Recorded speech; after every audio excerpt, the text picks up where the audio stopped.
Hey everybody. I have a battle report here for you. I did not expect to be playing. In fact, I was sleeping. It was about 8 a.m. and my buddy Devin knocked on my family's door and had all their terrain in hand and his Skaven army on the side and gave that little sad face that he really wanted to play. So I woke up, jumped out of bed, uh, drank a whole bunch of coffee, and came up with a 2,500 points list. In fact, I should say, instead of jumping out of bed, I slid the lid back on my coffin, and more accurately, I stumbled up the hall like a zombie, all half asleep. But we managed to get 2,500 point lists. We decided to play a three-way fight. We kind of made our own scenario where there was a hill in the middle with rivers out from it, and the objective was to hold that at the end of 6 turns. We looked up online and we decided to kind of take some suggested rules for 1v1v1, where if you shoot, you can shoot into close combat if you're not involved in it, and you randomize which unit gets hit, obviously, unless it's like a template weapon. And then for magic, when the winds of magic roll, the greater of the two die goes to both teams for dispel, but we treat it as a D3. And, honestly, we had dwarves, and it wasn't such a big deal. So that was kind of what we had. I don't have my normal picture of the units here. I totally forgot to take it, so this is just one of us that our buddy took of us playing.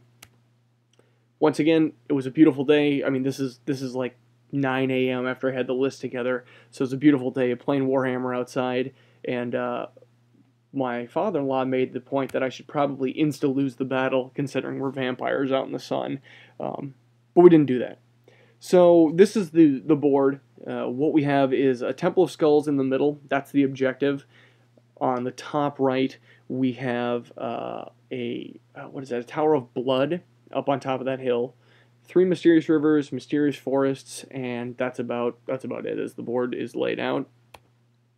I should jump back. We're allowing anyone to deploy 6 inches from the edge, anywhere you want, and then 10 inches away from anyone else. So we could really kind of spread out as much as you wanted.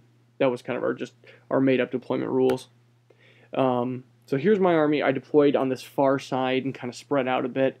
I had a Vargulf, 30 zombies, spirit hosts, 5 hex wraiths, 29 graveguard, and I accidentally gave them hand weapon shields. It was too early, and I forgot to give them great weapons, which I normally do. I think is better. I've got 35 skeletons with a combat vampire in there. He's a good combat guy, but he's also giving -1 to leadership and reroll fear tests, and he's in the skeleton group that has the Screaming Banner. So I thought that could be a little fear bomb. I wanted to try that. Have a Terrorgeist, no upgrades on him. 30 zombies. Over here I've got 20 ghouls. I think, yeah, there's a Ghast in there. Another Spirit Host and 3 Vargeists. And I didn't really realize that I was placing my Vargeists so close that they were going to fail their frenzy. But that's a preview of things to come. So the Dwarfs lay down here. They're just kind of in this corner and hugging up on the river. They're actually in a scree slope there with that closest cannon. But it's not a cannon. It's, let's see if I remember what that is. That's an organ gun. So he's got an organ gun here, then 10 Slayers. He has Longbeards and a Thane right there. So that's 20 of them. Then the other cannon there is actually a grudge thrower, so none of the cannons are cannons. He has an anvil with a rune lord there, warriors and a runesmith in there with him. His BSB sitting between them and some thunderers. And I mean, he's got runes of dispel and stuff everywhere. I don't really know what's what, but that's how he laid out. The Skaven are here. He has plague monks that are frenzied, that start frenzy. I think they had like the brew or whatever that was. So they're frenzied and they're facing the dwarves. Got a big unit of slaves. I don't remember how many. He's got a plague wind mortar right next to, gosh, a good number. Looks like 35, 40, something like that, of storm vermin. In with the screaming bell. He has level 4 Grey Seer there and a doom wheel. Then he's got a warp lightning cannon. And the Warp Lightning Cannon is actually inside the Tower of Blood, and we were going to allow that. It's an augmented tower that you could be inside. Then he's got a Plague... what's what's that called? The Plague Catapult, the Plague something catapult. But he's got that right next to it on the hill. Then he's got Plague Monks with an Engineer who has a Doom Rocket on him and a Warp Fire Thrower right next to him. So this is how the board looks. You can see the Vamps are kind of spread out from one corner, mostly on the side. I'm pretty close to where I gotta go. Those guys are gonna have to fight some dangerous terrain, and the Dwarves are just kind of hiding back. So then Vampires roll, and I get turn 1. So this is how I move. I didn't even really think about this at the beginning of the game, but the Vargeist immediately fail their frenzy and charge the Plague Monks, which is awful for a couple of reasons. One, there are a lot of numbers there, and two, the Plague Monks take a stand and shoot with the Doom Rocket, and it kills one Vargeist completely on the way in. Otherwise, I just do movements like you see here. The Terrorgeist kind of goes off to the side, got the Spirit Host in the river. That's basically it. More movements here. I'm moving the Hex Wraiths. I know they look like Black Knights with their Hex Wraiths. I'm moving them up along the river so I can choose who I want to charge. I'm moving the Vargulf as far as I can, but he's kind of got a long way. I think I kept him a little too close to my lines, but I deployed him kind of early. And the zombies are just cruising along as well. So during Magic, the Dwarves are constantly getting an extra Dispel die and stealing one from everyone's Magic phase. It's on some banner or some runic banner, I don't even know. But I basically throw all my dice at, I think I had 6 to it, trying to use the Necromancer, who's in with the, gosh, I think he's in, I forgot to mention him. He's in with the zombies. There's a level 1 Necro. Who knows, Invocation of the Heck. He tries to get the 18-inch range one because that's just enough to heal the Vargeists, and he can only heal 1 wound on him, but he will bring a model back. So I thought, get more attacks and might help. Sadly, the Dwarves don't just dispel it, they use the Spell Eater rune, which completely burns the spell out of the Necro's mind. So it's a level 1 Necro who knows no spells, rendering him completely worthless. After combat, I do a couple wounds, I think 2 wounds, but I crumbled, and that's basically it. So we go into Dwarf turn 1. The Skaven actually, at the beginning of Dwarf turn, activate their Storm Banner, which is a big debuff to all shooting. It's minus to ballistic skills. You can't fly if you can fly, and any of the, basically the War Machines and Template stuff have to roll, I think, like a 4 up to be able to shoot. So he's trying to neuter the Dwarf's shooting phase a bit.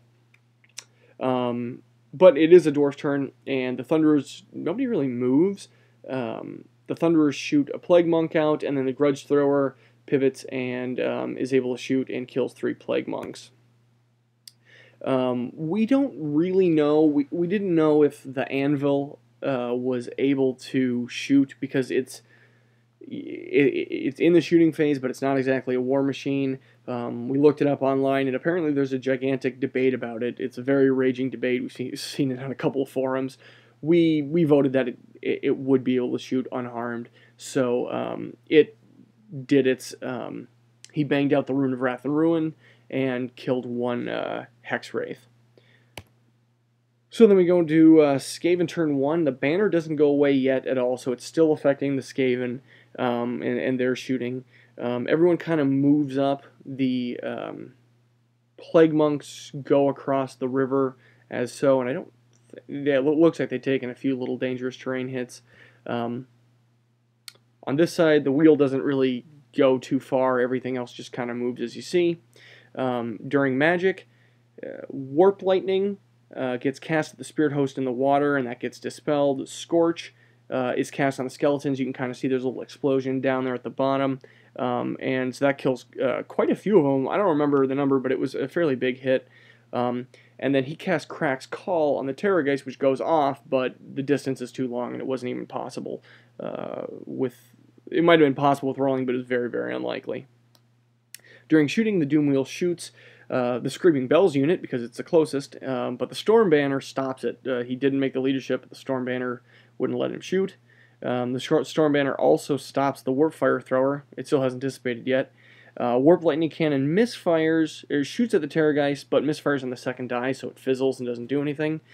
Thankfully, no Terrorgeist death on turn 1. and the Plague Claw is stopped also by the banner. So that thing is really neutering Skaven shooting as well. So we're at Vampire turn 2. The Vargulf can't charge. I get as close as I can. I just wasn't going to be able to make it. So I moved up to where I could get there. This is what movement looks like with the Hex Racer, just moving alongside the river.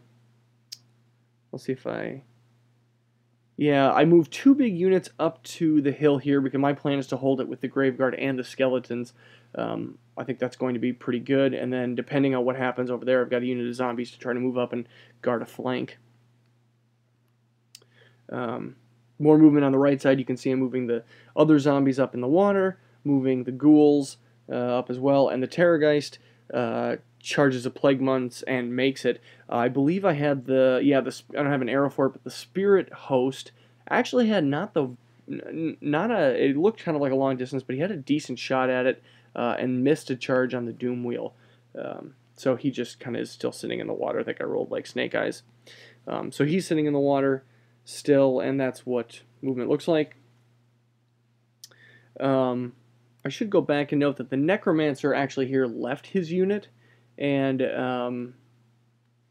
I just, he's a level 1, I didn't think he was going to do anything, so I just left. My plan is to tarp it up that Doom Wheel. Just another picture. Same thing, just showing that the Necromancer left. During Magic, I get off Van Hells in the AoE version right away, and I'm able to move everyone right up into the mountain and the Spirit Host right through the mountain into the river. So that was pretty great for me because I'm sitting pretty, right where I want to be on turn 2. With my last dice, I try to cast a Rod of Flaming Death on the Screaming Bells unit. That's going to do some wounds right away and dissuade him from moving unless he wants to lose, over half his guys. So, sadly, that gets dispelled, and now he knows that I have it. The Terrorgeist kills 2, and I think he does 5 on a Thunderstomp, but they're steadfast and they hold, and he does take a wound, so his scream is lowered. We go into Dwarf turn 2. The Storm Banner finally dissipates.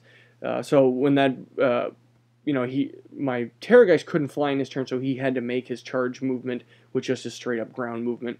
I don't know if that's worth noting. But there's no real movement from the Dwarves at all at this point.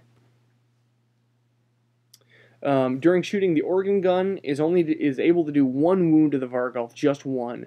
I believe I saved the rest, or it rolled poorly. However, he aimed the Grudge Thrower at the Vargulf, and he had the Rune of Accuracy, and I don't know, whatever gave him flaming shots, so he wasn't going to get regen. But it drifted 2 inches north, and so it was going to take out his organ gun. But the Rune of Accuracy let him reroll, and he rerolled the direct hit, which did 6 wounds to the Vargulf, just pasted him. So that was kind of sad, because that would have been kind of fun for me to run him up there.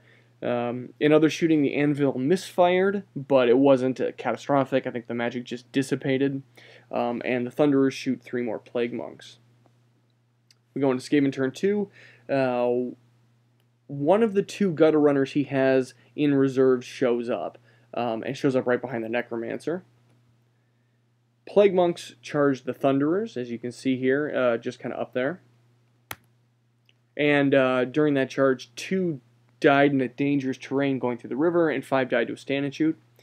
The Doom Wheel charges, or does its compulsory movement, but does not connect with the Terrorgeist. I'm very happy about that. During Magic, the Dwarves use the Spellbreaking rune to get rid of the Cloud of Corruption that was cast from the Skaven. So another Dispel rune comes out. That's 2 so far. That would have hindered shooting again all over the place. And Howling Warpgate gets dispelled, I think by me? I don't remember. So that's the end of Magic, except he rings the bell, the Screaming Bell. And he gets 12 as a result, which is Deafening Peal, and that means everything that is Toughness 7 takes, or more, takes D3 wounds. So I'm pretty happy. The Organ Gun dies immediately. Then the Grudge Thrower dies immediately and puts 2 wounds on the Anvil. The Dwarf player has never seen this before and is just shaking his head like, what just happened? And I was just laughing. So it was happy days for the vampires because I'm the only one getting shot up here. And I mean, you know, it's a short-lived victory, but it was still pretty fun. During shooting, the doom wheel, which is above the picture here, pastes the spirit hosts in the river. 5 skeletons are shot by the mortar and crumble. That's off the picture as well. The catapult scores a direct hit on the zombies, killing 10. The gutter runners make the necromancer just into a pincushion. They just shoot him with their poison, and he's pretty much dead. Dead again, I guess. In close combat, the Terrorgeist is off screen, but he kills a bunch of plague monks, and they're still steadfast, so they're fine. They hold. These plague monks run down the Thunderers, break and run them down, and then connect with the BSB. So you can see here, this is where the dwarf player realized, wait, why am I facing him that way? I didn't even realize it. And had he really thought that through, he probably should have pulled the BSB back. Just kind of caught him off guard. So the BSB is going to be in a fight by himself here pretty quick. So we get a vamp turn 3. Zombies charge the doom wheel, and I'm really happy about that. I lose a few to dangerous terrain, but hey, let's tar pit that guy up. And I'm charging him on the side, so I'm pretty happy about that. The Hex Wraiths fail a charge on the Slayer's flank, which kind of sucks. And this is where I'm realizing this now, and I realize this a little bit later in the game when I finally do connect with them. These guys, I wanted to charge because these guys were getting shot by the anvil, but I'm pretty sure that the anvil can still shoot me in close combat. I'm not sure, but that was my motivation to get out of there. But I didn't realize at the time that the Slayers were unbreakable. So it's going to be something I can't break them, I can't get them out of there, and we're just going to be combat res and me swinging at them and then swinging at the ghosts that they can't hit. This is actually a situation where I should have used their Soul Strider ability, but like I said, I was getting shot at, so I was antsy to get going. They failed their charge anyway, so they just kind of sit there. So here I've got a bunch of movement. The Spirit Hosts charge the mortar, and they make it. The vampire moves from the skeletons into the grave guard because those guys are getting just a pounding, and you know, I wanted that fear bomb thing, but the unit's going, and I'm not going to have much luck with magic here. You know, I've got 2 guys who are going to dispel me, and one of them's a dwarf with a lot of runes, so he moves over to the big unit, so that's going to hold the objective better anyway. Zombies move up to start engaging the slaves, and I'm just going to throw the skeletons to start blocking the bell from getting to the objective. During magic, I tried to cast, I wanted to draw the Dispel dice, so I tried to cast Area of Effect Heal. That's dispelled like I expected from the Skaven. And then I tried Rod of Flaming Death again. I wanted to get that off on the bell. That gets dispelled as well. And then I use the rest of the dice and get off an Area of Effect Van Hells, which is awesome because it lets me reposition everyone. So I put the zombies right where I want them, so the slaves have to engage the zombies. I get the kind of just maneuver and wheel a bit and get the Graveguard in the river. You know, I'm taking danger terrain tests on a lot of these guys and losing a few models, but it's no big deal. And I move the skeletons off to the side. So now the bell can only fit and charge the skeletons, and if they do, I can choose to go in on the flank. I'm really happy about getting that spell off. That was huge for me. I did abandon the rock, but you know, I'm guarding it. No one's going to be able to get to it really, except through me, and I can just turn around if I have to. So I'm feeling really good about that. The Terrorgeist screams and does 7 wounds on the Plague Monks. In close combat, the Terrorgeist wins and breaks the Skaven, but I can't catch them. And they bounce right through the catapult. The catapult holds, and so the Terrorgeist is sitting right there. The zombies actually beat the Doom Wheel. Just bad rolling on its part and being in the flank, but it holds, and the Doom Wheel guy forgot to reform. I'm pretty sure he gets to reform. I think he just forgot. The Spirit Hosts in the middle beat the mortar and reform to face the flank of the bell, so I'm happy about that as well. This is just a picture from the other side of the battle, from the Skaven perspective. You know, it's a pretty map out here. and it's nice to actually have pictures, and all the models just look better in the daylight. I'm telling you, it's pretty fun to play outside, even though again we're getting sunburned. So dwarf turn 3, the miners still don't arrive, and they've got the drill, so we get to re-roll every time, and they're still not here.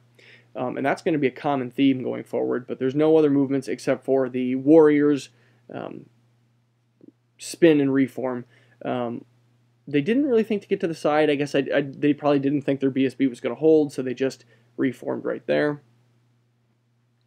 The anvil nails out a Wrath and Ruin again and blows up a Hex Wraith. Might actually be 2 Hex Wraiths now that I think about it.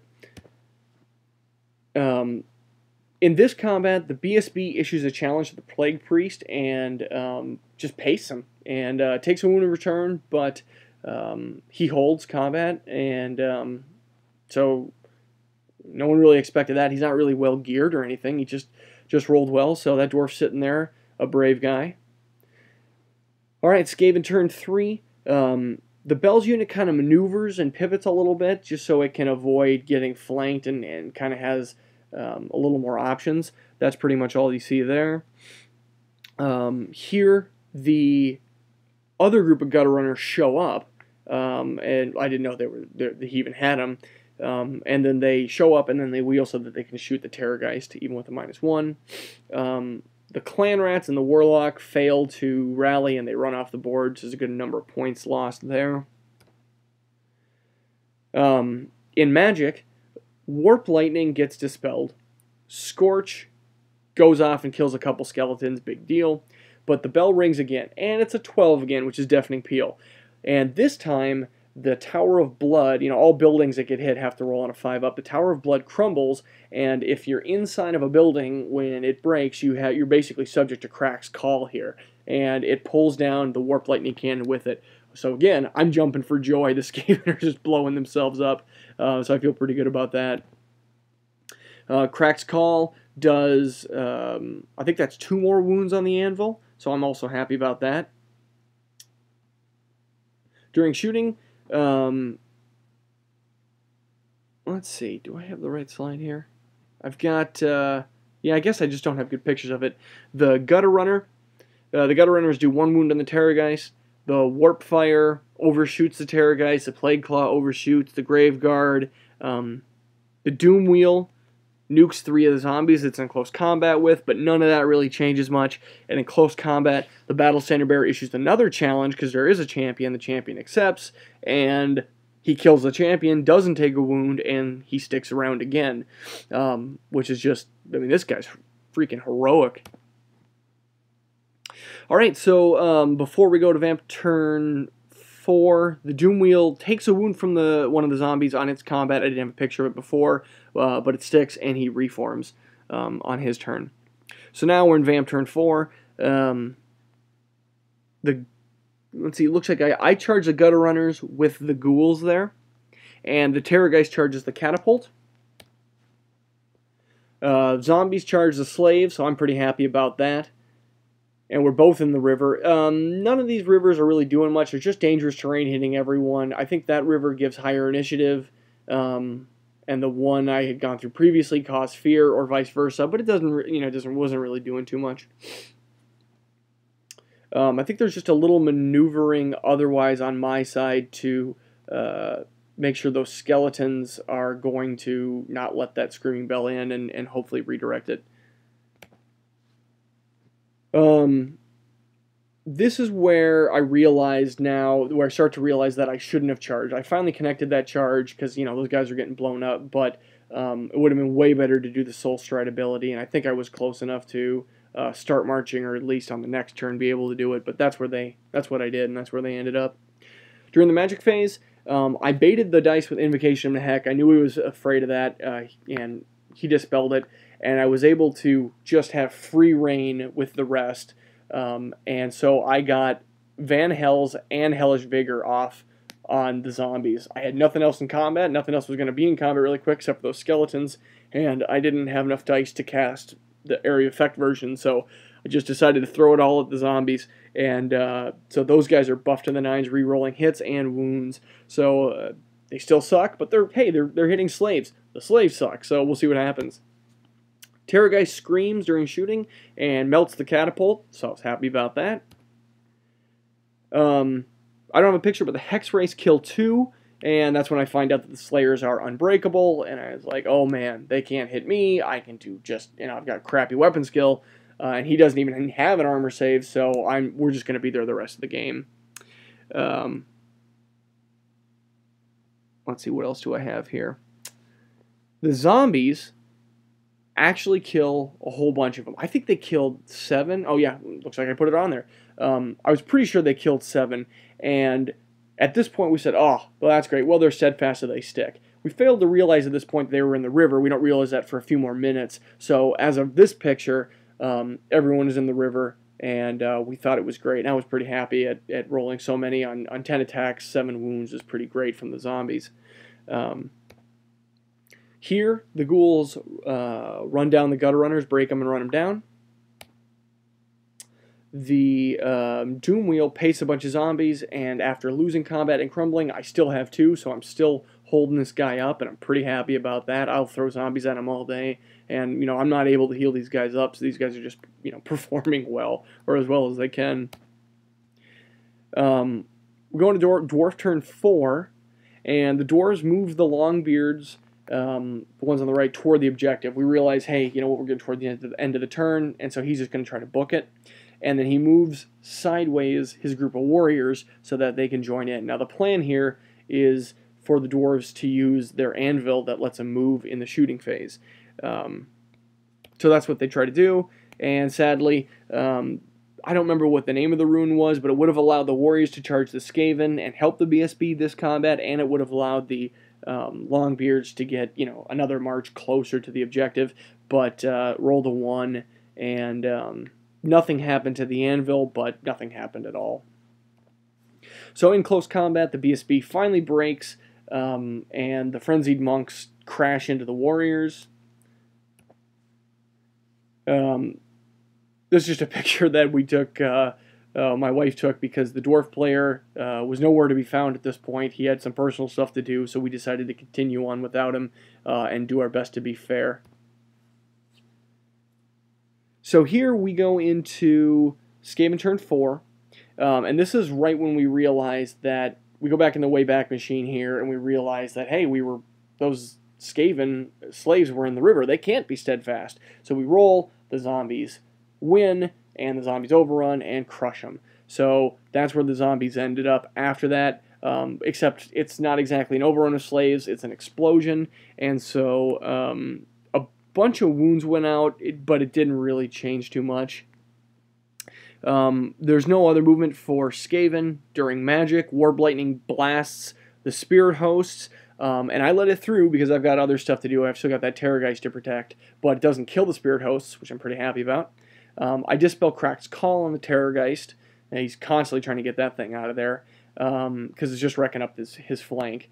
And he kills 7 with Scorch, and I can't do anything about that.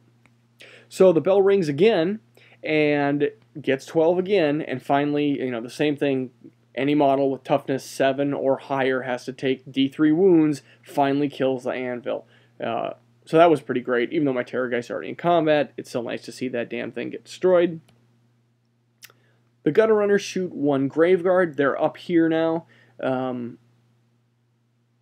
guess these are the ones that came on. Yeah, these are the ones that came on and pasted the Necromancer, I think. And it's one of them. But you can't really see it from this angle, but it's a weird piece of terrain where there's 2 rocks on the sides that jet up, and then there's like a little bridge. So there's only like 2, maybe 3 of those skink model Gutter Runners that can actually shoot the Graveguard, and they paste 1. The Warpfire Thrower torches and tries to blast the Terrorgeist, and he's blasting the long way, so he doesn't overshoot, almost overshoots, but does 1 wound on the Terrorgeist, so I wiped the sweat off my brow on that one, because I figured it was gone for good. The Doom Wheel grinds and kills the last remaining zombies. They were heroes. So we're going to Vampire turn 5. The zombies make a charge into the flank of the Screaming Bells unit, and I'm happy about that. It doesn't seem to want to go anywhere, but I'm not sure what his plan is with them, so I'm happy to tar pit him as best I can. The Terrorgeist flies over here so it can scream at the Doom Wheel, and he's not within range to fly march and help out anywhere else, so that's the best I can do with him. And the ghouls reform to face the middle. During magic, I throw 6 dice at Invocation of Heck and the 18-inch version and healed a bunch of zombies, some skeletons, some Graveguard, healed 1 wound off the Spirit Host, and then used the Vampire ability on the Spirit Host as well. So that was just a pretty great, successful phase for me. The Terrorgeist screams, kills the Doom Wheel. I think it just obliterated it. Something like 6 wounds overkill or something like that. I was pretty happy. Not overkill, but 6 wounds total. So I was pretty happy to see that thing go. But I knew that even if I just did maybe 1 wound, it was going to have to roll its out of control check. The Hex Wraiths don't end up killing any on their turn, but we go into Dwarf turn 5, and it's funny. We start the turn, and he needs a 2 to have the miners come on in turn 5, and he rolls a 1, and then gets to re-roll because of the drill and rolls another 1. So these miners they're just cursed. They can't come on. And it's not like he's protecting the points, because that's not the objective here. So the Longbeards, they're not going to get there in time. It's pretty obvious now. And so they just wheel. They're going to just kill off the Hex Wraiths. Nothing really else much to do. And 1 Slayer dies during the Dwarf close combat. I guess I didn't have a picture of this before, but I had moved my Spirit Host up. I might have got a Van Hels off on him, or I just moved him and didn't have a picture of it. But he's up on the rock, or just below the rock. You can kind of see him by those gutter runners. But now we're in Skaven turn 5, and the gutter runners move up onto just a little bit further so that all of them can shoot at the Graveguard, since the last few could only see through that pass. During magic, he casts Crack's Call on the Terrorgeist with irresistible force and finally kills it. Initiative 3, I had a good shot, but he died. So sad, but it definitely did. Took a lot of focus and did some good fighting. So I was pretty happy to have him. After the irresistible force, only 1 die is lost from the power pool, and it doesn't even put a wound on the Grey Seer, which sucks. Warp Lightning gets cast next on the Spirit Host. I dispel that. And then the bell finally rolls, and it's not a 12, it rolls a 9, so casts Scorch on the skeletons, killing 4, I think. Nothing major. I mean, again, those guys are going to get chipped away. They're just a target in the meantime. I don't mind. Warp Fire from the guy, from the Warp Fire thrower there. He pivots on shooting and shoots right over the ghouls, misses them. And 3 zombies crumble from the Screaming Bell tar pit action going on there. But it's still tar pitted. We go into Vampire turn 6. The turns are getting really fast now. I charge the Spirit Host into the Gutter Runners. And this is just kind of one picture for the whole turn, it looks like. The ghouls charge the Warp Fire thrower off the screen. The Graveguard reform. And I think it's just a reform, yeah. And they're facing the dwarves that are coming around the top of that forest now. So my plan is during the magic phase, I try casting Rod of Flaming Death on the dwarves. I throw all my dice at it to try to stop them from moving closer, because they're the only real threat right now at turn 6. And I don't even think they can make it. But I thought, hey, let's try to get them so they can't move, or if they do, they take massive casualties. And I drew the last Spell Eater rune, so it just ate the rod. Not only dispelled, it ate the rod completely.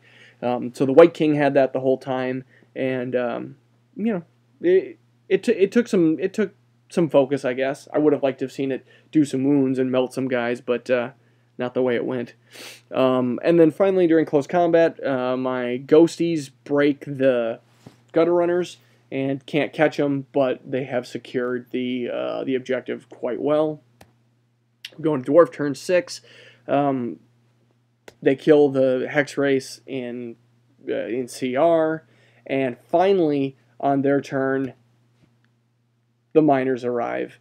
Now, it was funny because he rolled a 1 at first, too, so the first roll was a 1, so they weren't going to come on, and he got, I think, a 2 on the re-roll. So I'm telling you, these guys were cursed. They did not want to come on, but they're there, and the best he could do with them was try to get them in the way of the fleeing gutter runners, but, you know, just for points. The Skaven, not the Skaven, the Dwarves tried to make a long charge. It was possible, but I don't remember. He needed a pretty good roll since Dwarves are slow to try to charge into the Graveguard and do some combat and maybe try to get in, but doesn't make it. And that's pretty much the end of the Dwarves' turn. Skaven continue to flee with the Gutter Runners, and they don't make it to the Dwarves. And during Magic, Crack's Call... he just tries to kill as many of the Graveguards as he can. He casts Crack's Call on the Graveguard, killing 3. Greyseer casts Scorch on the Graveguard, killing 5. The Screaming Bell rings 3 dice again and gets a 13, which is like, it's the end of the world in terms of that bell. It was pretty awesome. It does a bunch of wounds outward, killing a couple zombies, a couple skeletons, put 2 wounds on the Spirit Host, who's up on the objective, and it makes every Skaven storm vermin there that's in the Screaming Bell's unit claw and jump over each other. It says to attack anyone in base contact with them, and so there was something like 84 or 85 attacks in total with the crazy frenzy and the attacks on the zombies, and we didn't even roll it. We said, you know what, at that point we'll just say that they win. But that was pretty much it. We go to the end of the game, and this is what the board looks like at the end. The only ones near the objective are the vampires. Got the Spirit Host up there guarding with the Graveguard, and the vampire didn't even see combat. So it was a pretty strong win. At the end of the game, even though I got the objective, the Skaven had 930 points left. The Dwarfs had 1,300 points left, and the Vampires were just shy of 1,500 points left. So it was a double victory in terms of measuring it that way. But it was a really fun game. I like the rules for sharing. Kind of doing this all versus all, having an objective or multiple objectives, I think is the key, because we tried a battle royale earlier in the week and against 4 of us, and there was no clear winner, and it was tough to determine who actually got points for killing units since everyone was adding into different casualties here and there. But it was really fun. It was a good looking board. We got to play outside, and I got. As always, I find out more things that the Dwarves and the Skaven can do, and things to keep in mind next time. But that's about it. So thanks for watching.